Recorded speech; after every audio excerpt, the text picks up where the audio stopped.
Good morning, Kate Tyler, everybody. I hope everybody's doing good. Welcome to another episode of the work we're doing on the property. My beard is awful this morning. Gotta get it trimmed up before I do anything tomorrow. Anyways, we are at a point where we're ready to submit another episode for everyone to see. And we're actually doing something that we didn't expect to be doing just yet for the property, but circumstances dictate that it has to happen. So, I have something to show you all. Let me come over here. Okay, so as you can see, this is, well, the gate that leads onto the property, the gate that was here. You can also see what we have right here. It's a nice, lovely little shiny lock. But there's something special about this lock, and that special thing is that we didn't put it there. That's not our lock. We did not put that lock on this property. And so what's interesting is, when we first bought the property, we came to take care of stuff those first couple days. There was a lock on the gate here. And so I recall, but I'm the only person who remembers this, when our realtor first showed us the slot, I remember him bringing a key and opening that gate, and then we all went on and we looked at the property. But for whatever reason, the realtor doesn't remember there ever being a key. And when they talk to the owner of the property, they don't remember there ever being a lock. So they're like, just cut it, don't worry about it, it'll be fine. And we're like, okay, well, this is the only road that leads onto the property. And unless easements work differently in Arizona than they do in Tennessee, there has to be an easement on it, because in Tennessee, easements are automatic if it's the only way that you have to get onto your property. And so we cut it, it was fine, it was all great, we did all the work we had to. And then just a couple of weeks ago, we come to find this lock on the gate. So we can't get into our property unless we're jumping through the barbed wire fence, which is not very fun to do. And so I had thoughts to cut it again. I'm like, nope, this is legally, we have access to this property, they can't be doing this. And then I thought, I wanted to put our own driveway on here that doesn't require an easement, that's not connected to the other lands. Maybe we should just take that route. And after we spoke to a couple friends who are sheriffs here in Cochise County, we spoke to the county itself. The sheriff friends are like, yeah, do you want to start a war? Do you just want to, keep peace with your neighbors or whoever it is? And then the county's like, yeah, we have no record of an easement on that road. I'm like, it's an automatic easement. It's the only access to this property. The property was split after the road was made, and so that's the only way you have access to it. And what that means is you have access to that road. It's a legal thing.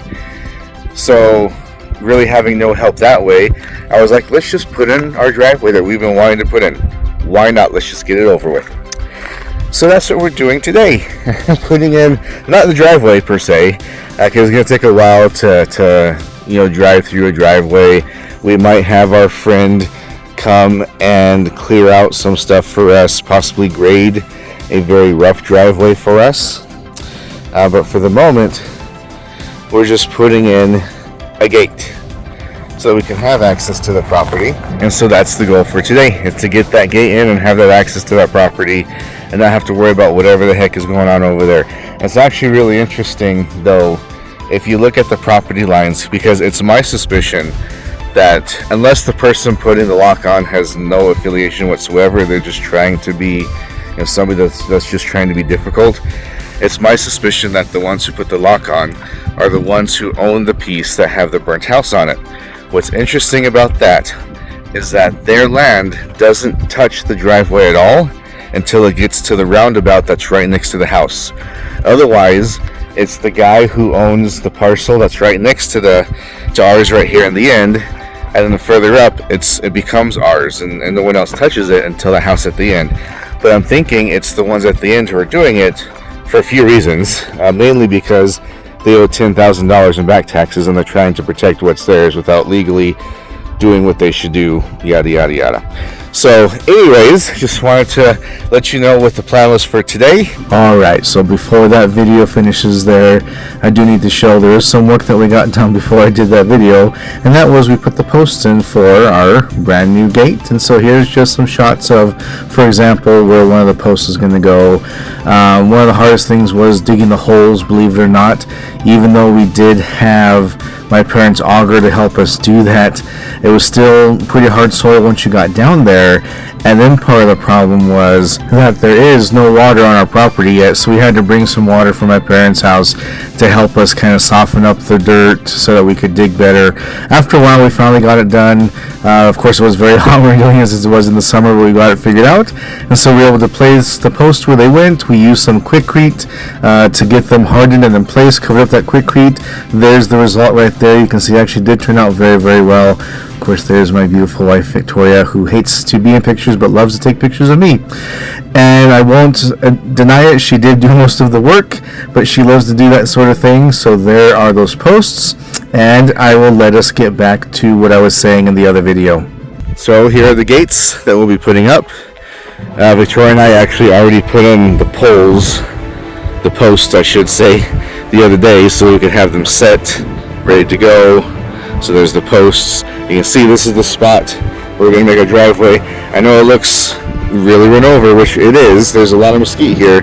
Believe it or not, this is the spot with the least mesquite along this line. And further down, there is more of a ditch. There's a little ditch right here, you can see. But that won't be too difficult for us to fill. Further down, it was a much bigger ditch, and that would have been more of an issue. So kind of the idea was, actually, we put the gate here, and then the more clear area that way, that's kind of where we cut the road, is kind of through there, because you can see there's that little mesquite bush that's sitting right there. But for the most part, that's actually pretty clear. All we really have to do is cut back the mesquite that's on the sides. We told the county we'd be making about 25 feet wide, and so that's still going to be the plan. I'm going to finish putting in this gate, and maybe we'll put our own lock on it, so we can kind of flex our muscles that way. I have thought about being extremely ornery and putting our own lock on that gate over there, but like I said, we don't want to start any kind of feuds with our neighbors or anything. We just want to keep the peace. So let's see where this day takes us. Of course, this project would take us much more than just one day to complete, but I'll address that at the end of this video. And what's interesting is the day that we did put the gates in, Victoria actually felt absolutely horrible that day. She had a really bad kidney infection, but just like the ornery wife that she is, the fiery Latina that she tends to be, even though she wasn't raised in a Hispanic household, she refused to let me do this by myself. So she was out there drilling holes in the posts and mounting up the gates right there with me. But to be perfectly fair, this was actually one of the easiest parts of this whole project that we did. Putting in the holes for the post was actually the hardest piece of it, the drilling of the holes, because my drill, wasn't the best at the time. But we got it done, we got them in, we got them mounted. They're not the prettiest looking gates in the world. Victoria complains about that constantly, but there are a couple adjustments that we can make to make them look better. And so there's the finished product of the gate right there. One of the nicest things that we put in so far, and I'm happy with it. I'm glad we were able to get that done. And so I'll show you then what happened next. Well, as you may imagine, the next part was clearing out the way for the driveway. And so Victoria and I, we started to do this on our own. We got a couple of cheap chainsaws, started cutting away at that mesquite so we could drag it away and make a clear spot for our driveway to be. We were going to drive over the surface a few times with my truck just to start the ruts for a driveway. And so that's just a project that we did one Saturday. Here's actually that ditch I was telling you about before that we had to fill. I'll show you this again because there's actually a better before view of this so you can understand how much we did to fill this in, which actually worked out pretty well. I was very proud of this. So this is something that we actually did together with the kids. The kids were there as well. As you see Marshall playing around. The gates we did completely on our own. We just felt it was too hot. This day happened to not be so hot, and so we brought the kids along. Nicholas was actually a very big help that day. We were very surprised because he's not usually that big of a help. But Gotham and Marshall just entertained themselves, had fun with that little bike that we brought for Marshall there, and they just went around and played around. They love to go out to the property and explore and play around and see what they can find anyways. So that was a big plus for them, while Nicholas was able to help us work on clearing out some of the land, filling up the wheelbarrow with dirt, and so on and so forth. And so a lot of what we did was really just to cut back these big mesquite trees that had grown across so that I could get through with the truck without having to worry about popping any of my tires. We didn't do a perfect job. There's still some mesquite here and there, but lo and behold, I did not pop any of my tires, so that worked out very well for us. And so we just ended up clearing all that out, moving it off to the side. We're going to let it dry, use it for firewood one day once we get to it. But for now, it actually worked out pretty well. This is actually a picture I should have showed you when we were still doing the posts part, because this is, you can see those two jugs of water, well, the 2 buckets of water there, the jug of water, the post in the back of the truck. So that's how we got water to the property from my parents' house, was by bringing these 2 buckets of water and then using the jug to fill in the holes, let it sink in. You can see the post digger, the auger there, leaning against the right side of my truck. But there's just the stuff for that. So now here I have a couple of videos to show you of us using the chainsaws. And so the nice thing about Victoria's size is she can fit into tighter places that I normally can't fit into. And so she did struggle with the chainsaws a little bit. She's not used to using chainsaws. She hasn't used them as much as I have. But once she got them going, she did a very good job, and so she was able to really get down there and take out some of those harder branches really right next to the ground that we were able to get rid of.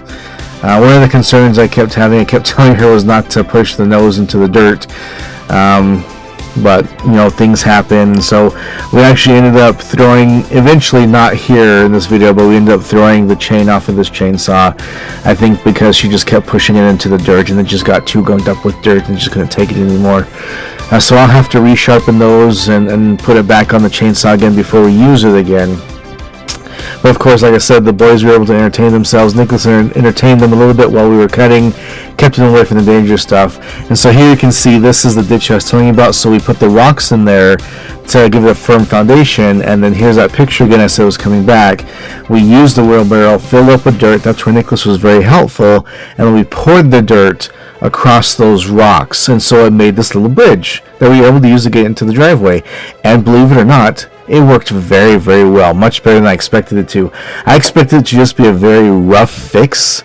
It ended up being a very, very good fix, so I had no complaints about that whatsoever. Everybody did a great job on the work that we did there. And then this is the last video of us clearing stuff out. This is at the very end of the driveway. You can kind of see the gate there in the back that we're going to go through to put the driveway all the way through. But here's a bush that we called the burning bush, just because it was all by itself out in the desert. And it was so hard, the wood, that we ended up throwing the last chain off of the last chainsaw. So that was it for today. We couldn't do anything else today because of that. But we got a lot done. And because of that, we decided to move on to the next step, which was to get our friend to come and help us finish it up. And so I'll tell you more about that here in the next little segment. Alright everyone, we've come to the completion now of this project that we were working on. It took us a little bit longer than we thought it would. The gate part didn't. The gate was actually really easy to get done. But then the road itself, we actually went ahead and had one of our friends take care of it for us. So I'll show you the end results. Looks like we got some storms rolling in here pretty soon. So I'll try to make this video as quick as I possibly can. But let's go ahead and see what we got done here. So first things first. Alright, you can see there's the gate that we put in. Have a driveway again. It's real nice to have a driveway again. So we actually ended up employing the help once again of Leo Gutierrez from Leo and Sons. So Leo, he's actually a good friend of ours. We've known him for a couple of years now. He's helped us rent a couple of places in Douglas, and he actually helped us to buy this property. And aside from that, Leo, he's quite the entrepreneur. He has quite a few things that he tries to do and get done. And so one of those things is he has I guess you call a landscaping business that is getting off the ground. And so this actually is not the first thing that he did for us. I haven't showed you the first thing he did for us yet. I'll show you that here in a couple of minutes when I get down to the end of the driveway. Because the first thing he did for us was to clear out just under an acre of land so that we could use that, work on that to be where we're going to put the house and all that good stuff. And I say just under an acre of land, because if it was any more than that, we would have had to have gotten a permit. Didn't want to do that, of course. But if you do an acre or less, you don't have to get a permit. So that was why we did it that way. So here, let me flip it around for you again so you can see the driveway and see what's going on. So he did a very good job. He widened it for us, got rid of a lot of the mesquite that was in the middle. You can kind of see there's raindrops starting to come down. Those little dark things are. But now we'll have to wait for it to become more compacted. I talked about with Victoria the possibility of getting some gravel, and if we were to do that, Leo again has offered his services, which I can't promote him enough. If you're in the area and you need work like this done, Leo's the person that you want to talk to. If you want his contact, please ask me for it. I will get it to you. But he's the one. If you're buying a house, if you're renting a place, if you're doing landscaping work like this, he's the person that you want to talk to. So you can see there's sort of the end of the driveway there at the end. So it comes, of course, all the way across the property, just like the last one did, but this is a brand new one. And then I don't know if you can tell from here, there is a barbed wire fence over there. Let me go ahead and pause the video till I get there so I can show it to you and not have to find stuff to say along the way. Alright, so here we are back, and here is that barbed wire fence. You see the road comes right up to it. And so the next step will be to remove, first of all, this T-post, cut the wire, cut it back some, and then put in another gate. So these are the two gates that were a little bit too small that we got for the front. We're just going to measure them out to make sure that they work here for the back, so to speak, and put these in over here. And of course, our road will lead into the first thing that Leo, and his dad actually works with his dad, the first thing that Leo did for us, which was to clear this little acre lot on our land so that we can use this to put the house, put a guest home, build up to do some other stuff, all that good stuff. He actually did this for us a few months ago. I've just been waiting to show this to you all till we had some other projects to work on as well. In fact, if you remember, in the first video I talked about walking the rest of our property because we hadn't walked it yet, we hadn't seen it yet. Shortly after that video, Victoria and I were like, what are we waiting for? And we went ahead and crossed over and walked the rest of our property, got to see the rest of it, and we saw some stuff that we really like. This side, you may recall, kind of look behind me here, you can see the old trailer. We haven't moved that yet. We're still working on getting stuff out of it. We're probably going to end up using that old trailer for like a storage for the moment, for like our tools while we work on everything else here. But if you recall, as I was saying in the first video, we were talking about setting the house over in this area over there. And so originally we were going to have Leo clear out an acre over here in this area. But then we started talking, we're like, you know what? It's a lot less congested on the other side of the fence, and it's further away from the road, which is, you know, as far as noise and stuff, that's nice. Why don't we go ahead and do it on the other side of the fence instead? And so that's why we went ahead and asked Leo to clear out this side for us instead. And so the idea is going to be that eventually we put a house somewhere around that area over there where I'm pointing. Of course, like I said, the road's right here, so the road will come around, it will curve around. We want to have a little roundabout over there that Victoria has all kinds of plans for. So the house over in that direction, animals over towards the back there. The guest house built out of a little Home Depot shed, one of the tough sheds, somewhere over in this corner over here. That's the plan for the moment, and we'll see kind of where things go as far as that's concerned. But yeah, that's where we are at the moment. Just want to show you guys that things really are coming along. There are a few other things that I'm not going to share just yet because we're still working on them. One thing, like I was talking about last time, the lock that was on the gate, the whole reason that we put in the brand new driveway in the first place was because there was a lock on, you know, the old gate over there, and we decided, let's not even mess with that. Let's just do what we wanted to do in the first place, which was make our own driveway on our own property, go into our own stuff. We've actually learned more about what happened with the other property since then.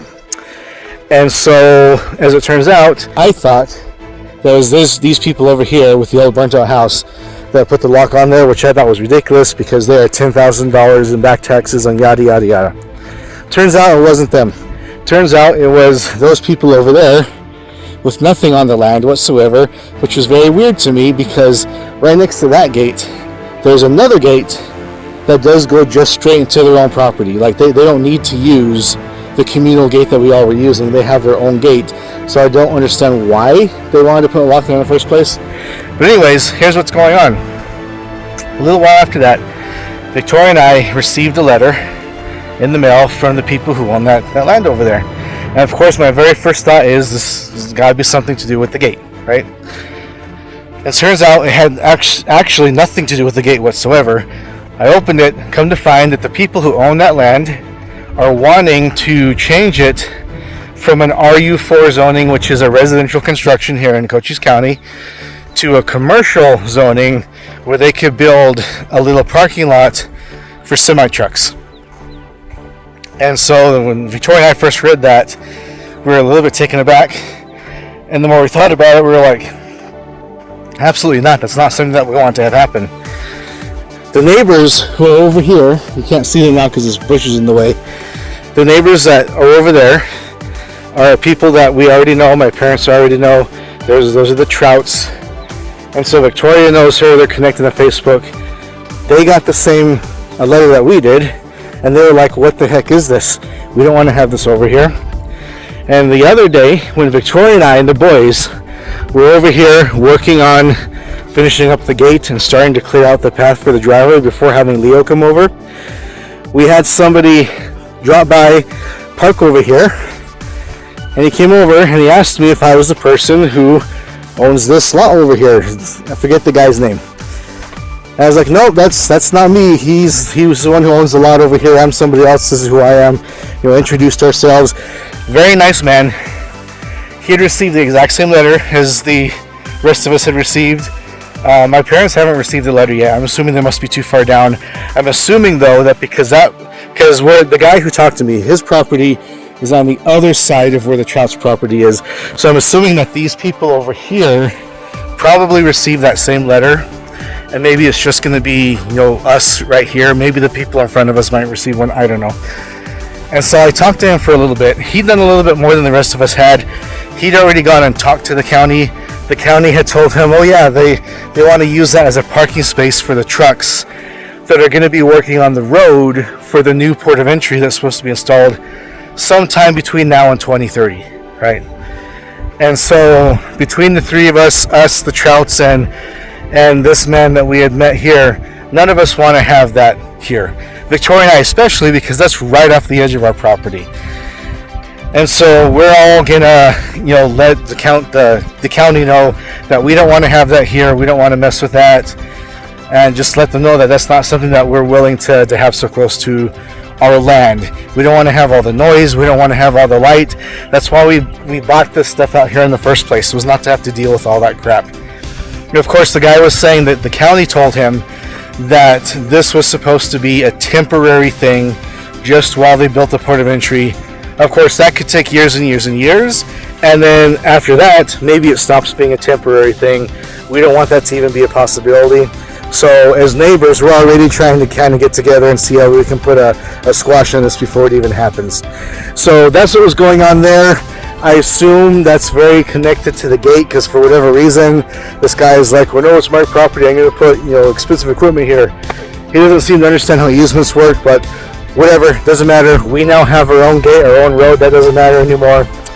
Something I'll be showing you soon, probably in the next video, is we also went ahead and asked Leo if he could clear some of the land in front of the old road for us that was just covered in mesquite, so that we could put up a fence and finally say, okay, this is our land, that's your land, stay the heck away from us, sort of a thing. Because that's where we are now. It's,